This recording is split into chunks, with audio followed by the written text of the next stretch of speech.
Hello friends, आज मैं आपके साथ इकोनॉमिक्स का बल्कि इंटरनेशनल इकोनॉमिक्स का एक टॉपिक लेके आया हूँ जिसका नाम है Samuelson's analysis of factor price equalisation theorem. तो सैमुअल्सन जो थे उन्होंने फैक्टर प्राइस इक्वलाइजेशन के बारे में क्या कहा था वो मैं आपके साथ डिस्कस करूँगा। जिस हिसाब से लॉन्ग क्वेश्चन आपने अटैम्प्ट करना है मैंने उसी हिसाब से अटैम्प्ट किया हुआ है। शुरू करने से पहले बता दूँ कि इस चैप्टर से रिलेटेड बाकी सारे टॉपिक्स जो हैं इसके रिलेटेड उसके लिंक्स आपको इस वीडियो के डिस्क्रिप्शन में मिल जाएंगे। चलिए विदाउट वेस्टिंग एनी टाइम शुरू करते हैं। Factor price equalization theorem is one of the landmark contribution of Paul A. Samuelson in 1948-49 to international economics. International economics में जो फैक्टर प्राइस इक्वलाइजेशन है ये एक बहुत बड़ा एक लैंडमार्क कंट्रीब्यूशन था सैमुअल्सन का। It forms a central part of Heckscher Ohlin theory जो थी हेक्सल-ओहलिन और सैमुअल्सन ने जो उनके बाद दिया उसका ही एडवांस वर्जन ये माना जाएगा। तो ये जो हेक्सल-ओहलिन और सैमुअल्सन ने कहा था कि भाई जाते जाते जैसे जैसे फ्री ट्रेड होगा और एक कंट्री एक काम में स्पेशलाइज हो जाएगी, दूसरी कंट्री दूसरे काम में स्पेशलाइज हो जाएगी, स्पेशलाइजेशन की वजह से उनके फैक्टर्स की डिमांड बढ़ जाएगी जिसकी वजह से जो है फैक्टर प्राइस इक्वलाइजेशन आती है। उसी थ्योरी का रिलेटेड पार्ट है ये, ठीक है। The theorem explains how under certain strict conditions free trade in goods can lead to the equalization of factor prices across countries even if factors do not move internationally। ये कहता है a country और B country में जो free trade है इसकी वजह से फैक्टर के प्राइसेस जो हैं बराबर आ जाते हैं। अगर दोनों कंट्री से फैक्टर्स मूव ना हो तब भी फैक्टर प्राइस इक्वलाइजेशन आ जाती है। तो ये एक लैंडमार्क थ्योरी थी, ठीक है। अब एजम्पशंस लेते हैं इस थ्योरी से पहले। 2 countries 2 commodities and 2 factors, that is 2x2x2 model, जैसा कि हेक्सल-ओहलिन थ्योरी में था। अगर आपको हेक्सल-ओहलिन थ्योरी देखनी है मुझे नीचे कमेंट कर देना, मैं आपके साथ लिंक शेयर कर दूंगा। Identical technology in both countries, दोनों कंट्रीज में टेक्नोलॉजी सेम रहेगी। Perfect competition in both product and factor markets, product market में भी और फैक्टर मार्केट में परफेक्ट कंपटीशन रहेगा। कांस्टेंट रिटर्न्स टू स्केल रहेंगे और factors are perfectly mobile within the countries but immobile outside the country. तो अगला यही हो गया, factors are immobile between countries. No transportation cost और ट्रेड बैरियर्स, मतलब फ्री ट्रेड है, होमोजीनियस फैक्टर्स हैं and factor intensities are different for 2 commodities, that is labour intensive good की अलग होगी और कैपिटल इंटेंसिव गुड की अलग होगी। फुल एम्प्लॉयमेंट होगी दोनों कंट्रीज में and identical countries in the 2 identical cost लिखना था मैंने यहाँ पे, ठीक है, गलती से लिख दिया, स्पीड में कभी कभी हो जाता है तो मैं लिख देता हूँ identical costs in the 2 countries. दोनों की दोनों कंट्रीज में जो है आइडेंटिकल कॉस्ट रहेंगी, ठीक है। इसको थोड़ा साथ लिख देता हूँ, ठीक है। तो इसके बाद हेडिंग बनाएंगे एक्सप्लेनेशन ऑफ थ्योरी, थ्योरी को एक्सप्लेन करेंगे।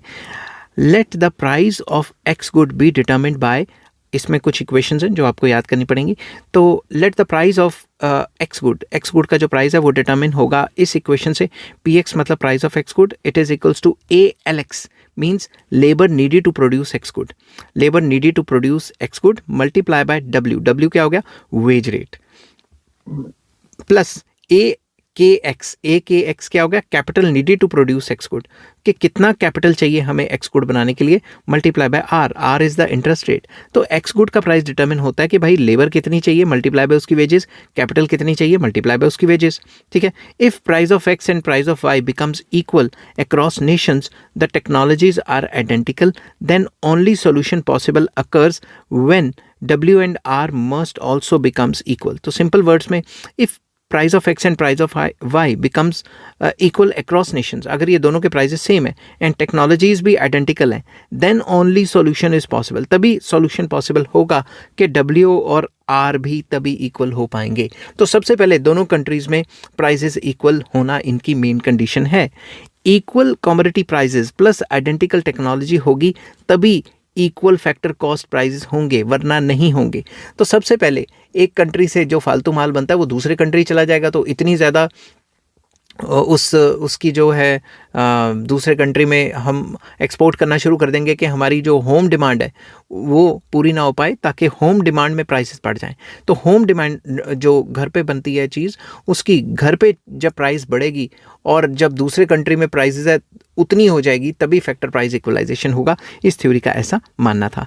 Before trade there is low capital labour ratio in country A and a high capital labour ratio in country B.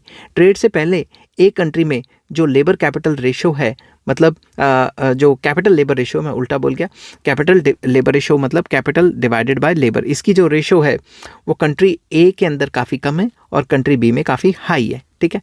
As trade commences, जैसे ही ट्रेड बढ़ता है, labour abundant country A exports the labor intensive commodity X and country B exports the capital intensive commodity Y। जब free trade शुरू हो जाता है तो country A जो है वो एक्सपोर्ट करती है labour intensive goods B country को, और लेबर B एक्सपोर्ट करती है कैपिटल इंटेंसिव गुड को जो Y है कंट्री A के अंदर। मतलब A कंट्री को लेबर इंटेंसिव कंट्री माना गया है और जो B कंट्री है, ए लेबर इंटेंसिव गुड्स बना के बी कंट्री को देगी, एक्सपोर्ट करेगी, एक्स होता है एक्सपोर्ट, और जो बी कंट्री है वो क्या करेगी, वो कैपिटल इंटेंसिव गुड बना के ए कंट्री को एक्सपोर्ट करेगी, ठीक है। ऐसा जो है एग्जांपल चल रहा है यहाँ पे।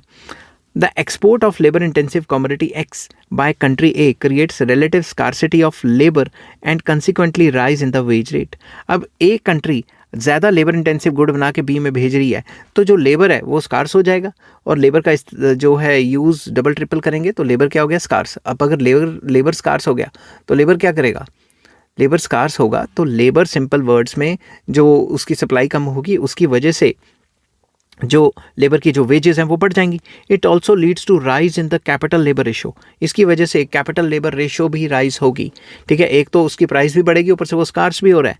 On the opposite, the export of the capital intensive commodity by country B, अब कंट्री बी एक्सपोर्ट कर रही है capital intensive commodity, it will result in the scarcity there, तो वहाँ पे उस कंट्री में कैपिटल की स्कार्सिटी बढ़ जाएगी, ठीक है।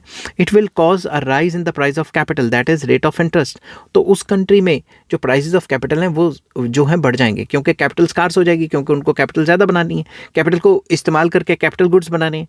And a consequent fall in the capital labour ratio, वहाँ की भी कैपिटल लेबर रेशो गिर जाएगी। These relative changes in capital labor ratios will continue until capital labor ratios in both the countries become exactly equal। ये एक country में ratio जो है दूसरे कंट्री के रेशो के हिसाब से चेंज होती रहेगी और एक टाइम ऐसा आएगा कि दोनों की जो कैपिटल लेबर रेशो हैं वो बराबर आ जाएंगी। Along with it, the prices of two factors also undergo changes, that is rise in wage rate in country A and rise in interest rate in country B in such a manner that there is ultimate equalization of prices of two factors in both the countries। तो Samuelson का मानना था कि prices of two factors लगातार change होते रहेंगे और जैसे वेजेस लगातार बढ़ती रहेंगी किस कंट्री में, एक कंट्री में, और जो रेट ऑफ इंटरेस्ट है वो बी कंट्री में बढ़ता रहेगा और तब तक बढ़ता रहेगा जब तक वो दूसरी कंट्रीज़ के बराबर नहीं आ जाता, ठीक है। तो इस तरीके से जो है फैक्टर प्राइस इक्वलाइजेशन की थ्योरम को इन्होंने एक्सप्लेन किया, बट इसकी कुछ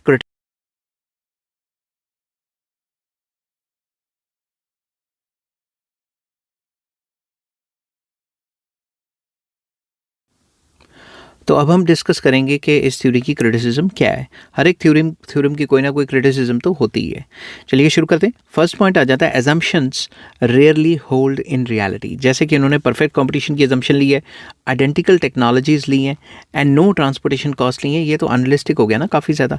second, technology differs across nations. अगर अलग अलग नेशंस में देखें तो टेक्नोलॉजी तो डिफर करती है। Developed Nations use advanced capital intensive techniques and developing countries use labour intensive countries. तो ये कैसे कह सकते हैं कि टेक्नोलॉजी सेम है, तो वही बात आ गई। तीसरा पॉइंट आ जाता है लेबर इज़ नॉट होमोजीनियस। जो स्किल्ड लेबर है यूएस का या चाइना का, उसको हम अनस्किल्ड लेबर जो डेवलपिंग कंट्रीज़ या अंडर डेवलप कंट्रीज़ हैं या इंडिया के लेबर हैं उससे कंपेयर नहीं कर सकते। तो लेबर होमोजीनियस नहीं होता। Barriers to trade exist. भाई इसने कहा है कि कोई ट्रेड बैरियर्स नहीं होने चाहिए, फ्री ट्रेड होना चाहिए। Tariffs, quotas and transportation costs prevent commodity price equalisation. अगर फ्री ट्रेड नहीं होगा तो फिर फैक्टर प्राइस इक्वालिटी या फैक्टर प्राइस इक्वलाइजेशन नहीं आ पाएगा। Factor intensity reversal, very very important. The same good may be labour intensive in our country but capital intensive in other country. तो ये कहता है कि भाई जो एक कंट्री है वो कैपिटल इंटेंसिव है, दूसरा लेबर इंटेंसिव है, ऐसे, मगर हमारे कंट्री में वो चीज़ हाथ से बन रही है और किसी और कंट्रीज़ में वो चीज़ मशीन से बन रही है। ऐसी बात तो बताई नहीं इन्होंने। Not all countries produce both goods. सारे के सारे कंट्रीज़ सारे गुड्स तो नहीं बना पाएंगे ना। Many countries specialise entirely violating the diversification assumptions. क्या पता वो दोनों गुड्स बनाए ही ना, next, full equalisation has never occurred. तो ग्लोबल वेज डिफरेंसेस हैं वो तो हमेशा से एग्जिस्ट किए हैं और अभी भी एग्जिस्ट करते हैं। जो फुल प्राइस इक्वलाइजेशन है ये तो एग्जिस्ट करती नहीं। Capital controls distort the returns. जो कैपिटल कंट्रोल्स लगाती हैं सरकारें, government restricts the investment flows which can distort the returns. कई कंट्रीज़ में कह देती हैं पैसा बाहर नहीं जाएगा, कई कंट्रीज़ में कह देती हैं पैसा आएगा तो उसको इनकरेज करने के लिए सब्सिडीज़ वगैरह देती हैं। तो ये सब कुछ चेंज होता रहता है, माहौल डायनेमिक टाइप का। तो Paul Samuelson's factor price equalisation theorem is pioneering the contribution of international trade theory. तो इंटरनेशनल ट्रेड थ्योरी में एक मेन काम है ये, ठीक है। तो मेन वर्क किया गया है जिस पे आगे काफ़ी ज़्यादा काम हुआ। It states that free trade equalises the prices of factors of production across countries even if factors are immobile internationally. अगर फैक्टर्स एक दूसरे कंट्री में नहीं भी जाते तब भी फैक्टर प्राइस इक्वलाइजेशन या इक्वालिटी आ सकती है। Although the real world validity is limited due to strict assumptions, the theorem provides profound insights into how trade affects wages, returns to capital and income distribution. Simple words में जो सैमुएल्सन है वो कहते थे कि भाई जो फैक्टर प्राइस इक्वालिटी आ जाएगी, इवन इफ एक फैक्टर दूसरे कंट्री में ना जाए तब भी इक्वालिटी आ जाएगी। बट रियल वर्ल्ड में देखा जाए तो ऐसा कम ही पाया गया है। ऑल्दो कई कंट्रीज़ में देखा गया कि जो फैक्टर प्राइसेस है वो कन्वर्ज हुए हैं, थोड़े बहुत हुए हैं, मगर ये फुल इक्वालिटी आ जाए ऐसा नहीं देखा गया, ठीक है। आई होप ये वीडियो आपको पसंद आई होगी। अगर पसंद आती है तो please like, share and subscribe. इस चैप्टर के सारे लिंक्स आपको इस वीडियो के डिस्क्रिप्शन में मिल जाएंगे। Take care, bye bye.